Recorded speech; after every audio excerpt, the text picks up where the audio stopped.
नमस्कार दोस्तों, स्वागत है आपका परीक्षा चिंतन यूट्यूब चैनल में। आज के इस वीडियो में हम लोग सम्मान हिंदी के जनरल हिंदी जो सम्मिलित राज्य अधीनस्थ सेवा चयन आयोग लोअर परीक्षा हुआ है, लोअर पीसीएस परीक्षा 2019 का मुख्य परीक्षा, उसको इस वीडियो में हम लोग देखेंगे। पेपर में जो है हिंदी के क्वेश्चन पूछे गए थे, उन्हीं को आज के इस वीडियो में हम लोग सॉल्व करेंगे। तो आपके कॉम्पिटिटिव एग्जाम की डिस्कोर्स से महत्वपूर्ण है ये। आप कोई भी एग्जाम देने वाले हैं आगे, जैसे री एग्जाम वीडियो होने वाला है, लेखपाल और टेक्निकल असिस्टेंट गन्ना पर्यवेक्षक है, और यूपी बीएड एंट्रेंस एग्जाम भी होता है, वहाँ पे 50 क्वेश्चन हिंदी पूछे जाते हैं। और तमाम एग्जाम जो है वहाँ पे हिंदी सिलेबस में रहता है, पूछा जाता है। तो आज के इस वीडियो में हम लोग उन्हीं से संबंधित महत्वपूर्ण 25 क्वेश्चन जो कि आपके लोअर पीसीएस में पूछे गए हैं, तो उनको सॉल्व करेंगे। इसके अलावा इससे संबंधित और जो प्रश्न बन सकते हैं उनको भी इस वीडियो में देखेंगे। तो जिन्होंने चैनल को सब्सक्राइब नहीं किया है, एक बार चैनल को सब्सक्राइब कर ले, बेल आइकन प्रेस कर दें, जिससे लेटेस्ट वीडियो जो मिलता रहे अपलोड होगा वो उनका नोटिफिकेशन आपको मिलता रहेगा। और वीडियो को लाइक करें, कमेंट करके ज़रूर बताएं। कोई भी सजेशन है वो आप कमेंट करके बता सकते हैं वीडियो के कमेंट बॉक्स में। तो चलिए, क्वेश्चन नंबर पहला है कि निम्नलिखित में से कौन सा शब्द जो है स्त्रीलिंग है। चार ऑप्शन है: संकल्प, उत्साह, चक्रव्यूह, मृत्यु। तो राइट आंसर जो है यहाँ पे डी वाला ऑप्शन जो दिया गया है, मृत्यु। मृत्यु जो है स्त्रीलिंग शब्द है। संकल्प, उत्साह, चक्रव्यूह ये सभी जो हैं वो पुल्लिंग शब्द हैं। तो राइट आंसर जो है क्वेश्चन नंबर 76 में जो है राइट आंसर डी वाला ऑप्शन हो जाएगा। यहाँ पे स्त्रीलिंग पूछा गया है, तो मृत्यु जो है वो स्त्रीलिंग शब्द है। अगला क्वेश्चन है, क्वेश्चन नंबर 77 है: गोटी लाल करना मुहावरे का अर्थ क्या होगा। चार ऑप्शन दिए गए: मन नम लगना, बी है क्रोध को दबा देना, सी है रूठ करना बोलना, एंड डी है अपना प्रयोजन सिद्ध करना। तो राइट आंसर जो है क्वेश्चन नंबर 77 में डी वाला ऑप्शन हो जाएगा, अपना प्रयोजन सिद्ध करना। गोटी लाल करना का मुहावरा जो है का अर्थ क्या होगा, तो अपना प्रयोजन सिद्ध करना हो जाएगा। अगला क्वेश्चन जो है क्वेश्चन नंबर 78 है कि यहाँ पर पूछा जा रहा है कि किसी विकल्प में अंग्रेजी परिभाषित शब्द का समकक्ष हिंदी परिभाषित शब्द सही है। वर्कशॉप दिया गया है इंग्लिश में, संगोष्ठी, बी है प्रिजर्वेशन आर्चर, डी है अनऑथोराइज प्राधिकृत, एंड डी है मेमोरेंडम ज्ञापन। तो यहाँ पे किसी विकल्प में अंग्रेजी परिभाषित शब्द का समकक्ष हिंदी परिभाषित शब्द जो है सही है कौन सा। तो राइट आंसर जो है डी वाला ऑप्शन जो दिया गया है, राइट आंसर जो है ज्ञापन। यहाँ पे देखें तो मेमोरेंडम का सही अर्थ जो होता है ज्ञापन होता है। वर्कशॉप का अर्थ जो होता है संगोष्ठी नहीं होता है, कार्यशाला होता है। प्रिजर्वेशन का संरक्षण होता है, आरक्षण नहीं होता है। और अनऑथोराइज का अनधिकृत होता है, प्राधिकृत नहीं होता है। तो ये जो है आपको इंग्लिश और हिंदी दोनों से संबंधित दिया गया था कि कौन सा मैच कर रहा है। तो राइट आंसर जो है डी वाला ऑप्शन था। अगला प्रश्न जो है क्वेश्चन नंबर 79 है, पूछा जा रहा है यहाँ पे कि किस विकल्प में डिप्टेशन शब्द का समकक्ष हिंदी परिभाषित शब्द सही है। ए है विभाग, बी है प्रतिनियुक्त, सी है स्थगत, एंड डी है प्रशासन। तो राइट आंसर जो है इसमें बी वाला ऑप्शन जो है प्रतिनियुक्त हो जाएगा। तो डिप्टेशन शब्द का समकक्ष हिंदी परिभाषित शब्द जो है नियुक्ति है। राइट आंसर जो है बी वाला ऑप्शन हो जाएगा। इसके बाद जो है क्वेश्चन नंबर 80 है कि वाक्य का कौन सा भाग शुद्ध नहीं है। बड़े दुख की बात है कि डॉक्टर के आने से पहले ही उसका प्राण पखेरु जो है उड़ गए थे। ए ऑप्शन जो दिया गया है कि कोई टूट नहीं है, इस वाक्य में जो है कोई टूट नहीं है। आपको यही पहचान करना है कि इस वाक्य में कौन सी टूट जो है वह शुद्ध नहीं है। तो कोई टूट नहीं है पहला ऑप्शन दिया गया है। दूसरा है डॉक्टर के आने से पहले ही उस, और सी है उसका प्राण पखेरु उड़ गए, एंड डी है बड़े दुख की बात है। तीन में से वाक्य का कौन सा भाग शुद्ध नहीं है, तो वह पहचान करना है कौन सा अशुद्ध है। वो चीज़ें आपको यहाँ पे प्रश्न में पूछा गया है। तो सी वाला ऑप्शन जो दिया गया उसका प्राण पखेरु उड़ गया, यही जो है आपका अशुद्ध है। इसका शुद्ध रूप जो होगा प्राण पखेरु उड़ गए हो जाएगा। तो यहाँ पे प्राण पखेरु उड़ गए होगा। तो राइट आंसर जो है उसका प्राण पखेरु नहीं, प्राण पखेरु उड़ गए। तो राइट आंसर जो है सी वाला ऑप्शन जो दिया गया है इसमें, यही जो है अशुद्ध है। राइट आंसर जो है सी वाला हो जाएगा। अगला जो क्वेश्चन है ये आपका पूछा गया है गद्यांश से संबंधित। आप कोई भी एग्जाम दे रहे हैं तो वहाँ पे गद्यांश से यूपी ट्रिपल एससी की कोई भी एग्जाम हो तो वहाँ पे गद्यांश से संबंधित प्रश्न रहते हैं। आप यूपी ट्रिपल एससी पेट का एग्जाम देख लें या कोई और एग्जाम हुआ, लेखपाल हुआ, वीडियो का हुआ, वहाँ पे गद्यांश से रिलेटेड प्रश्न पूछे जाते रहते हैं। तो यहाँ पे 5 क्वेश्चन जो है 81 से 85 तक आपके गद्यांश से संबंधित हैं। अहिंसात्मक अभ्यास का मार्ग ही अलग है। फौज में प्रतिदिन कवायद, कसरत, क्रूरतापूर्ण शिकार इत्यादि कराए जाते हैं। अहिंसात्मक अभ्यास इससे बिल्कुल भिन्न है। उसका साधन यदि एक शब्द में कहना चाहें तो बस संयम है। यहाँ संयम व्यापक अर्थ में उन तमाम नियमों के व्यवहारित किया है जिनका जिक्र हिंदुओं के साथ दूसरे धर्म के धर्म ग्रंथों में पाया जाता है। इसके अलावा जो है ये दिया गया है। तो प्रश्न हम देखते हैं।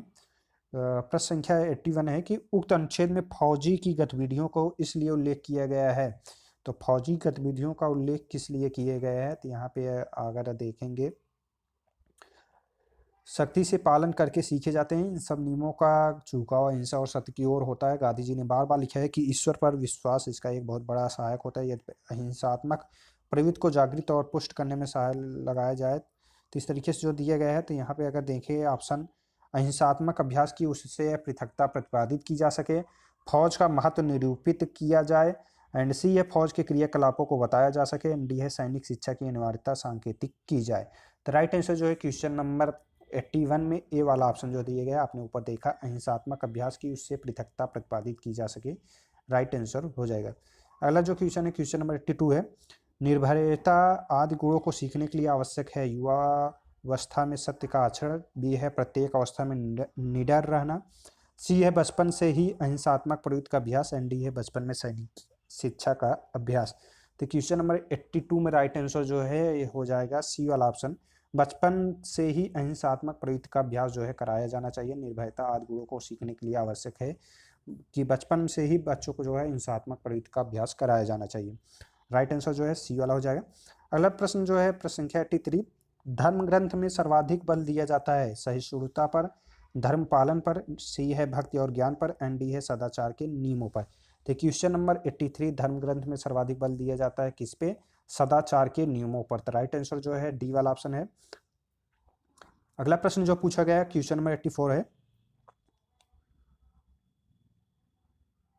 व्यवहारित शब्द का पर्याय क्या है। चार ऑप्शन दिए गए, निषेध, आचरित, आगमन, विचरण।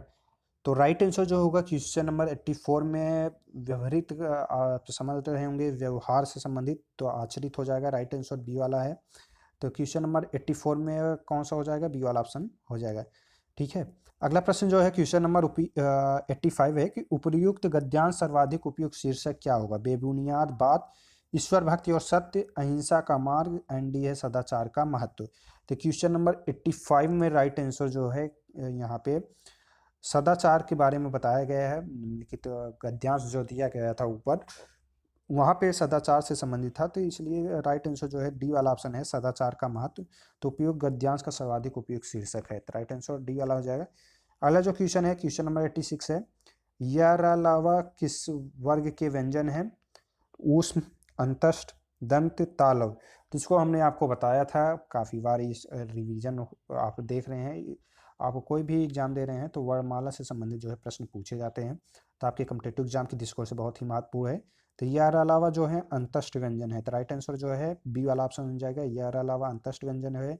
उसमें जो है सा सा हा जो है ये ऊष्म व्यंजन है, दंत तालव KTM 2,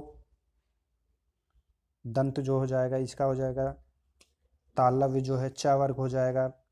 तो इस तरीके से जो है आपका पूछा गया है कम्पिटेटिव एग्जाम में, इसको हमने काफ़ी बार आपको बताया भी है। तो यार अलावा जो है वह अंत्येष्ट व्यंजन है। अगला क्वेश्चन जो है क्वेश्चन नंबर 87 है, निम्न में से कौन सा संधि विच्छेद सही नहीं है, एका धन एका, बी है री धन न, सी है जगत धन ईश, एंड डी है तपा धन वन। तो राइट आंसर जो है क्वेश्चन नंबर 87 में अगर हम देखें तो यहाँ पे ए वाला ऑप्शन जो दिया गया है वह ऑप्शन राइट नहीं है, क्योंकि एका धन एक संधि विच्छेद अशुद्ध है। इनका शुद्ध रूप अगर हम देखें एक धन एक होना चाहिए था, क्या होना चाहिए था, ए वाले ऑप्शन में एक प्लस एक होना चाहिए था, एकाएक हो जाता है, एकाएक हो जाता, और एकाएक में जो है वृद्ध संध होता है। वृद्ध संध की पहचान हम बता दें आपको, जहाँ पे डबल पाही या औ का प्रयोग हो, ओ का प्रयोग, औ का प्रयोग हो, तो वहाँ पे वृद्ध संधि होती है। तो राइट आंसर जो है वृद्धि संधि हो जाएगा। तो राइट आंसर ए वाला ऑप्शन जो दिया गया है, निम्नलिखित में से पूछा गया है कौन सा संधि सही नहीं है, एका धन एक जो है वह राइट आंसर है, और यहाँ पे होना चाहिए था एक धन एक, और इसका बन जाता है एकैक, और एकैक जो है वो कौन सा संधि है पूछा जा सकता है, तो वृद्धि संधि है। तो ये आपको याद रखना है। ऋ धनक जो दिया गया है ये हो जाता है ऋण, ये क्या बन जाएगा ऋण। ऋण जो है कौन सा संधि है, व्यंजन संधि है। और जगत धन ईश जो है, जगत धन ईश ये हो जाएगा जगदीश। जगदीश कौन सा संधि है, व्यंजन संधि है। और तपा धन वन, तपोवन हो जाएगा। तपोवन कौन सा संधि है, विसर्ग संधि है। ठीक है, तो ये जो है आपका संबंधित संधि से रिलेटेड जो प्रश्न है। अगला जो क्वेश्चन है, क्वेश्चन नंबर 88 है कि निर्जल में कौन सी संधि है, स्वर संधि है, विसर्ग संधि है, सी है अयाद संधि है, एन डी है व्यंजन संधि है। क्वेश्चन नंबर 88 फिर से आपका पूछा गया है संधि से ही संबंधित। तो बी ऑप्शन जो है निर्जल जो है वह विसर्ग संधि है। निहि धन जल हो जाएगा, क्या होगा इसका, निहि धन जल हो जाएगा, निहि निर्जल, नि धन जल मिलकर क्या बनेगा, निर्जल बनेगा। और निर्जल जो है वह क्या है, विसर्ग संधि है। ठीक है, तो राइट आंसर जो है क्वेश्चन नंबर 88 में बी वाला ऑप्शन जो दिया गया है राइट आंसर हो जाएगा। विसर्ग संधि जो होते हैं वहाँ पे डॉट डबल जो होता है का स्वर व्यंजन के साथ मेल होने पर जो परिवर्तन उत्पन्न होता है, यदि कोई वाक्य से पहले जो है इस तरीके का सिंबल आपको विसर्ग का मिल रहा है, विसर्ग का स्वर व्यंजन के साथ मेल होने पर जो है परिवर्तन उत्पन्न होता है, उसे विसर्ग संधि कहा जाता है। इनके कुछ उदाहरण अगर हम देखना चाहें तो देख सकते हैं। निश्चय जैसे है निधन, निधन चय, निश्चय बन जाएगा। दुह विसर्ग प्लस चरित, दुश्चरित, निश्चल, निधन चल, निश्चल हो जाएगा। तो इस तरीके से जो है निर्जल संधि जो है विसर्ग व्यंजन है, सॉरी विसर्ग संधि है। अगला जो क्वेश्चन है क्वेश्चन नंबर 89 है कि निम्न में से किस विकल्प के सभी शब्दों में उपसर्ग तथा प्रत्यय दोनों का प्रयोग हुआ है। अपयश, अनुशासन, प्रत्यक्षता, अनुनादित, लाजवाब, लापरवाह, पत्रकार, वाहवाही। तो राइट आंसर जो है क्वेश्चन नंबर 89 में अगर देखा जाए कौन सा राइट आंसर है जिसमें उपसर्ग और प्रत्यय दोनों का प्रयोग हुआ है, तो डी वाला ऑप्शन जो दिए गए पत्रकार और वाहवाही। यहाँ पे जो है दोनों उपसर्ग और प्रत्यय दोनों का प्रयोग हुआ है। उपसर्ग मूल शब्द के आगे तथा प्रत्यय जो होते हैं वो मूल शब्द के बाद में जुड़ते हैं। तो पत्रकार, वाहवाही, तो यहाँ पे किसी शब्द से पहले अगर कोई वर्ड जोड़ा जा रहा है, जैसे यहाँ यश है, यहाँ पे अप जो है प्रत्यय उपसर्ग जुड़ा हुआ है, और प्रत्यय जो होगा यश के बाद जो जुड़ेगा वह यशस्वी जैसे हुआ, इस तरीके से आप बना सकते हैं। तो प्रत्यय जो होता है वो शब्द के बाद में जुड़ता है, और उपसर्ग जो होता है वो शब्द से पहले जुड़ता है। ये आप को दोनों चीज़ें याद रखना है। तो राइट आंसर जो है क्वेश्चन नंबर 89 में डी वाला ऑप्शन जो है राइट आंसर है। अगला जो क्वेश्चन है क्वेश्चन नंबर 90, पुस्तकालय शब्द किस समास का उदाहरण है। तत्पुरुष समास, बहुव्रीहि, द्वंद्व, कर्मधारय। तो पुस्तकालय जो है वो तत्पुरुष समास है। पुस्तक के लिए आलय यहीं पे हो गया, पुस्तक के लिए आलय। तो ये पुस्तक के लिए जो है वो कौन सा तत्पुरुष है ये आप बता सकते हैं कमेंट करके। तो यहाँ पे पुस्तक के लिए आलय हो जाएगा। पुस्तकालय जो है या संप्रदान तत्पुरुष का उदाहरण है। चतुर्थी विभक्ति जो है संप्रदान उसकी एग्जाम्पल है। तो राइट आंसर जो है क्वेश्चन नंबर 90 में ए वाला ऑप्शन हो जाएगा तत्पुरुष समास। और कौन सा समास है, संप्रदान समास है। तो ये आपको याद रखना है पुस्तकालय में। अगला जो क्वेश्चन है क्वेश्चन नंबर 91 है, निम्न में से कौन सा कर्मधारय समास का उदाहरण है। सतसई, राजगृह, चतुर्भुज, श्याम सुंदर। तो राइट आंसर जो है क्वेश्चन नंबर 91 में डी वाला ऑप्शन जो दिया गया है श्याम सुंदर, यह कर्मधारय समास का उदाहरण है। कैसे है अगर देखें तो कर्मधारय समास का उदाहरण जो है जो किसी की विशेषता बताता है, कर्मधारय समास होता है श्याम सुंदर। यहाँ पे जो है कर्मधारय समास का उदाहरण है सतसई, जो है किसका हो जाएगा, द्विग समास। सतसई यानी सात सही, तो यहाँ पे अंक से संबंधित हो जा रहा है। तो ये जो है सतसई 700 का समाहार, सॉरी ये जो है द्विग समास जो है द्विग समास हो जाएगा। सतसई जो है ये हो जाएगा 700 का समाहार यानी द्विग समास। और राजगृह, राजा का गृह तत्पुरुष समास का है। और चतुर्भुज जो है चार भुजाओं वाला द्विग समास और बहुव्रीहि समास दोनों है। चतुर्भुज जो है किसका किसका, अगर ऑप्शन में बहुव्रीहि समास दिए तो बहुव्रीहि मारेंगे, अगर बहुव्रीहि नहीं है तो यहाँ पे द्विग समास हो जाएगा।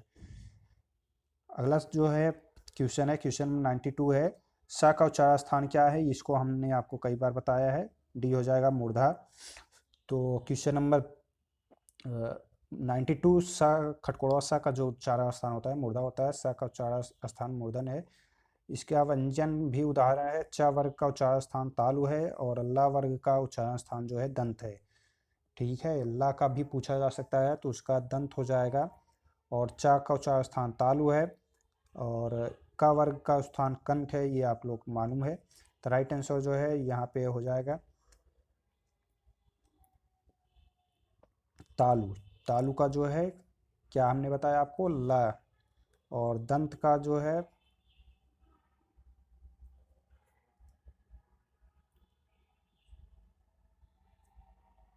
दंत, सॉरी दंत जो है ला हो जाएगा, तालु जो है च होगा। ठीक है, कंठ जो है क वर्ग हो जाएगा और तालु जो है च वर्ग हो जाएगा, दंत जो है ला है और मूर्धा जो है स है। ठीक है, अगला जो क्वेश्चन है क्वेश्चन नंबर 93 है, निम्न में से तद्भव शब्द है सूची, पर्यंक, हरिद्रा, फूल। तो राइट आंसर जो है क्वेश्चन नंबर 93 में हो जाएगा डी वाला ऑप्शन जो दिए गया है, फूल। यहाँ पे जो है यह तद्भव शब्द है। बाकी सूची जो है सुई को का सूची हो गया, पर्यक हो गया, हरिद्रा, यह सब जो है तद्भव शब्द नहीं है, ये सभी जो है तत्सम शब्द हैं। सूची यानी सुई होगा इसका तद्भव, हरिद्रा का हल्दी हो जाएगा, पर्यंक का क्या होगा, पर्यक का तत्सम रूप, और सूची जो है तत्सम रूप है, हरिद्रा तत्सम रूप है, लेकिन यहाँ पे तद्भव पूछा गया है फूल, और फूल का तत्सम जो होगा वो पुष्प हो जाएगा। तो राइट आंसर जो है क्वेश्चन नंबर 93 में डी वाला ऑप्शन है। अगला जो क्वेश्चन है क्वेश्चन नंबर 94, किस विकल्प में सही विलोम युग्म नहीं है? सुगम, संगम, भोक्ता, भोग्य, प्रसन्न, विपर्ण, समास, व्यास। तो यहाँ पे कौन सा जो मैच नहीं कर रहा है वो विलोम शब्द, उसको आपको बताना है। 94 में राइट आंसर जो है ए हो जाएगा, सुगम, संगम, यह मैच नहीं कर रहा है, ये विलोम शब्द नहीं है। तो राइट आंसर जो है क्वेश्चन नंबर 94 में ए वाला ऑप्शन हो जाएगा। अगला जो क्वेश्चन है, सुगम का जो विलोम होगा वो दुर्गम होना चाहिए था, यहाँ सगम दिया गया है, दुर्गम इसका विलोम होना चाहिए था। अगला जो क्वेश्चन है क्वेश्चन नंबर 95 है कि किस विकल्प में सभी शब्द जो परस्पर पर्यायवाची नहीं है? रसना, जीवा, जवान, चाप, धन, चपला, निर्वाण, कैवल, मुक्ति, और कुबेर, राजराज, यक्षराज। तो क्वेश्चन नंबर 95 में राइट आंसर जो है यहाँ पे बी वाला ऑप्शन जो दिए गया है, चाप, धन, चपला। चपला जो है विद्युत दामिनी का पर्यायवाची है। ठीक है, ये चपला जो है विद्युत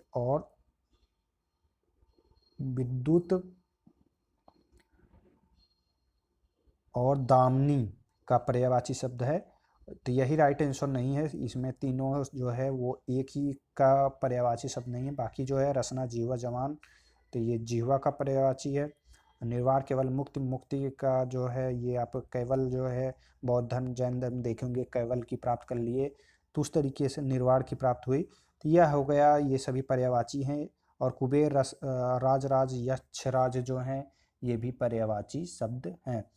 और सारंग, चाप, सरासन, धनुष, धनुही, धनु के ये जो है पर्यायवाची शब्द हैं। अगला जो क्वेश्चन है क्वेश्चन नंबर 96 है, आपको पूछा गया है कि किस विकल्प में शब्द युग्म का अर्थभेद सही नहीं है? शब्द युग्म है, अर्थभेद दिए गए, प्रवाल, प्रवार, मूगा, वस्त्र, दामन, दमन, आंचल दबाना, नेत, नेति, अनंत, बंधन, अनल, अनिल, आग, हवा। तो राइट आंसर जो है क्वेश्चन नंबर 96 में सी वाला ऑप्शन जो दिए गए, नेति, नेति, अनंत, बंधन। क्वेश्चन नंबर 96 में सी वाला ऑप्शन जो दिए गए है वो राइट आंसर नहीं है। नेति, नेति शब्द का युग्म अर्थ अनंत, बंधन नहीं होगा, इसका सही अर्थ जो होगा अनंत और झुका हुआ। यहाँ पे जो है बंधन दिए गए हैं, यहाँ पे झुका हुआ होता तो ये भी ऑप्शन सही हो जाता, लेकिन बंधन दिए गए हैं, तो इसलिए सी वाला ऑप्शन जो है राइट आंसर नहीं है। प्रवाल का जो होता है मूंगा होता है, और प्रवार का जो है वस्त्र होता है, दामन का आंचल होता है, दमन का दबाना, किसी को दबा रहे हैं, दमन कर रहे हैं, और अनिल का जो होता है आग पर्यायवाची है, अनिल का हवा है, और नेति का जो है अनंत है, और नेति का जो है बंधन की जगह जो है क्या होना चाहिए था यहाँ पे, झुका हुआ। ठीक है, तो राइट आंसर जो है क्वेश्चन नंबर 96 में सी वाला ऑप्शन है। 97 में तत्सम शब्द आपको पहचान करना है, सुआ, पलंग, पुष्प एंड डी पिया। तो हमने पुष्प बताया आपको, तत्सम शब्द है, तो राइट आंसर जो है क्वेश्चन नंबर 97 में डी सॉरी सी वाला ऑप्शन जो है राइट आंसर हो जाएगा। अगला जो क्वेश्चन है क्वेश्चन नंबर 98 है, एक सेकंड, यहाँ पे निम्नलिखित शब्दों पर विचार कीजिए। अतिशयोक्ति, दुर्गति, मरीचि, निरधि। तो किस विकल्प में सही शब्द शुद्ध हैं? राइट आंसर आपको पहचान करना है। 98 में राइट आंसर जो है सी वाला ऑप्शन जो है 1, 3 और 4, 1, 3 और 4 ये सही है। दुर्गति जो है वो विचार निम्नलिखित शब्दों पर विचार, यह जो है शुद्ध, यह शब्द शुद्ध नहीं है। दुर्गति जो है इस तरीके से नहीं लिखा जाएगा। तो राइट आंसर जो है क्वेश्चन नंबर 98 में सी वाला ऑप्शन हो जाएगा। अगला क्वेश्चन है 99, व्याकरण की दृष्टि से निम्न में से कौन सा शुद्ध वाक्य है? उसे अनुत्तीर्ण होने की आशंका है, उसे अनुत्तीर्ण होने का शक है, उसे अनुत्तीर्ण होने की आशा है, होने की आशा है, सॉरी, और डी वाला है उसे अनुत्तीर्ण होने का संशय है। तो राइट आंसर जो है क्वेश्चन 99 में हो जाएगा शुद्ध वाक्य है निम्नलिखित में से कौन सा शुद्ध वाक्य है? तो उसे अनुत्तीर्ण होने की आशंका है। तो राइट आंसर ए वाला ऑप्शन हो जाएगा। अगला जो क्वेश्चन है क्वेश्चन नंबर 100 है कि किस वाक्यांश के लिए प्रयुक्त शब्द सार्थक नहीं है? आपको ऑप्शन दिख रहा है नीचे। जो वचन से परे हो वाचाल या सार्थक शब्द नहीं है। झाग से भरा हुआ फेनिल कहा जाता है, शराब बनाने वाला कलवार कहा जाता है, जंगल में लगने वाली आग को दावानल कहा जाता है। ये आपके कॉम्पिटिटिव एग्जाम में पूछा गया बार बार कि जंगल में लगने वाली आग को दावानल, बाढ़ और समुद्र में लगने वाली आग को क्या कहते हैं? ये कमेंट करके आप बताइएगा। ये इस तरीके से प्रश्न जो है पूछे जाते हैं। तो ये कुछ महत्वपूर्ण क्वेश्चन जो है लोअर पीसीएस में पूछे गए थे, उनको हमने शामिल कराया हिंदी का। और वीडियो आपको कैसा लगा कमेंट करके जरूर बताइएगा। वीडियो को ज़्यादा से ज़्यादा लोगों के पास शेयर करिए। वीडियो देखने के लिए धन्यवाद।